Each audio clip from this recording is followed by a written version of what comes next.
Have you ever been talking with your friends about something you want to buy, maybe a new pair of shoes or a vacation somewhere, and then just a few minutes later you open Instagram, TikTok, or Google, and suddenly you're seeing ads for the exact same thing. It almost feels like your phone is listening to you. Whether that's actually happening or not, that creepy feeling raises an important question. Just how much of your personal information is being collected every single day? The truth is, almost everything we do online leaves behind a trail. Every search, every website we visit, every app we download, and even the locations we travel to can all become part of our digital footprint. Most people don't really think about it until something goes wrong.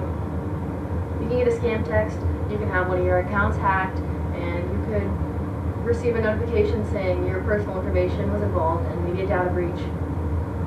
Today, I'll explain what exactly a digital footprint is, how it affects our daily lives, and how critical it is to regulate our privacy settings to keep our personal information personal. To prepare for this speech, I researched information from organizations like the Federal Trade Commission, the Cybersecurity and Infrastructure Security Agency, the National Institute of Standards and Technology, and the World Economic Forum, and the Pew Research Center. So first, let's talk about what a digital footprint is and why it matters. So, data being collected about you, that can be name, your age, your gender, your date, etc. Plenty of important things that can create a profile for you, for sellers. So before we examine the trail of data people leave behind on the internet, let's do a basic rundown of our online activity and what is responsible for tracking. According to the Pew Research Center in 2019, public awareness of data harvesting reveals how widespread tracking has become. Majorities of Americans say their personal data is less secure now, and that they believe it is not possible to go through life without being tracked. When you stop and think about it, that's pretty concerning. Most of us use our phones from when we wake up until we go to bed. We check social media, we send texts, we shop online, and we search for information without even considering where all of the data being collected is going. Every click on a website adds to a profile the companies build about us. Why is it called a digital footprint? So, thinking about walking through Fresh Snow, every step leaves a footprint showing exactly where you've been and where you're going. Your activity online works the exact same way. Every action leaves a trace that can be collected and analyzed. The two main types of digital footprint are active and passive data. Active data is the information you intentionally choose to share.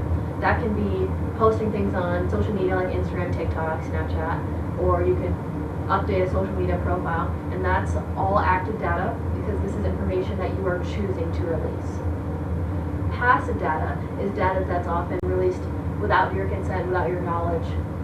So people can have their information collected from your browser. You can record websites you visit, the apps you download. You can even record your location, and companies can track how long you stay, maybe on a web page, and your device can send technical information about itself every time it connects to different services. According to the Federal Trade Commission in 2024, consumers must take active steps to limit what companies can track. So you can opt out of targeted advertising, delete browsing history, use privacy-focused browsers to reduce the amount of information collected about you. And the important thing is that these aren't complicated changes. Most of them just take a few minutes to change a password or change your browser settings, but a lot of people never bother checking these settings because they assume their information is invaluable, but it is. The reality is that companies collect data because data has value. The more they know about your interests and your habits, your shopping behavior and location, the better they can market products to you. Or in some cases, the more money they can get selling that information to an outside source. Most of us don't pay attention to all of this until something forces us to. So that could be, an email saying your password has been exposed in a data breach, maybe a text pretending to be someone they're not, or a suspicious link, and then suddenly people realize just how much their personal information is valuable. And our devices are constantly creating data that feeds into systems designed to analyze our behavior, often without us noticing it. And now that we've mapped out how this data collection connects to our web browsing, let's look at how it directly affects our security in the real world.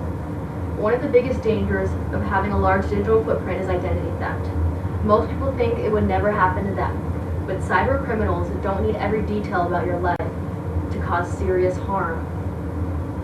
Sometimes all they need is an old email, an old password, or maybe a few pieces of personal information they've collected from random websites. This is why paying attention to cybersecurity alerts is so important. If you ever get a notification saying someone tried to log into one of your accounts from an unfamiliar location, it's important that you do not ignore it. Those alerts could be one of the first warnings that someone is trying to steal your identity or gain access to your personal info. Acting quickly can make a difference between simply changing your password and spending months online with a bank and trying to rebuild your credit from a cybersecurity attack. So 68% of data breaches are from human elements. And according to the World Economic Forum in 2024, global data vulnerabilities present significant systemic issues. Cyber criminals are increasingly leveraging automated tools to execute large-scale identity theft, credential exploitation, and persistent financial tracking across unsecured consumer networks. What's scary is that hackers don't always target one specific person. Many of these attacks are automated. Criminals use software that can test millions of stolen usernames and passwords across different websites in just a matter of minutes. If you've ever reused the same password for multiple accounts, one data breach could give these hackers access to all of those accounts that have the same password. And once personal information starts spreading across the internet and the dark web, recovering your accounts can be impossible.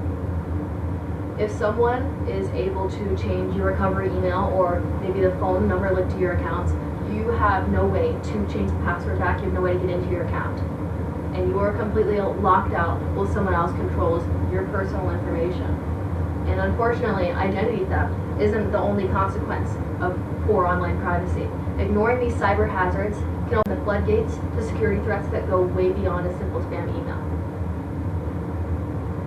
The National Institutes of Standards and Technology in 2023 explores the vulnerabilities an individual can suffer when they aren't responsible with their data. Exposure of finances, such as bank account draining and tax refund fraud, can happen. You can have smart device hijacking. You can have your private messages exposed. You can have targeted extortion. You can have identity cloning, and a list like that can make you think, oh, these things only happen to celebrities or famous people or major companies that have a lot of money online. But the reality is that average people's data is valuable too, and they experience these problems too, and they are targeted. Something as simple as clicking the wrong link in an email or using weak passwords can create opportunities for criminals to access sensitive information. While some of these issues may sound like problems that can be solved with a quick password reset, they often become much more serious. Financial losses can take months to recover, private messages and photos can be exposed without your permission, and restoring your identity can be almost impossible, and it can be an incredibly long and stressful process. The good news is that protecting yourself doesn't require you to stop using the internet. Instead, it comes down to building better habits and taking advantage of the security tools that already exist. Now that we recognize the leverage this digital footprint holds over our lives, let's look at practical, technical strategies to regulate our privacy and protect our data. So you can disable personalization, delete your cookies, delete your logs, disable your chat history to protect your data. And according to the Cybersecurity and Infrastructure Security Agency in 2024, implementing core defense strategies can block the vast majority of malicious attempts. So multi-factor authentication is a layered approach to securing data and applications, and it can add an extra layer of protection to your accounts to prevent 99% of cyber attacks. Multi-factor authentication is probably one of the easiest security features you can turn on, but it's also one of the most effective. When someone manages to steal your password, they can't log in because they have to access either your email or your number that you attach to your account. And along with enabling multi-factor authentication, regularly updating your passwords, making sure you don't have the same password for multiple accounts, and reviewing your privacy settings, and limiting what you share publicly on social media, and can make a huge difference. These small habits take maybe a few minutes across your accounts, and they can create a much stronger protection for your personal information. Once you realize how heavily your platform settings dictate the security of your private files, you can begin treating privacy adjustmts as a shield for your information. Developing smart digital habits helps protect not only your devices, but also your identity, your finances, and your personal life. To conclude, today what I've discussed is what a digital footprint is, what it does to security in our everyday lives, and the importance of regulating our privacy settings to allow us to browse safely. You now understand what a digital footprint is and how much it controls our personal lives. If it's left unmanaged, it will run wild. The internet has made our lives easier in plenty of ways, but it's also made personal information that much easy to treat like a product. So the next time you receive a privacy notification or a scam email, it's important to update your account settings, because those actions can have a huge impact on whether or not information is leaked. And learning to manage our digital footprints and make smarter choices online helps keep our information or identity safe.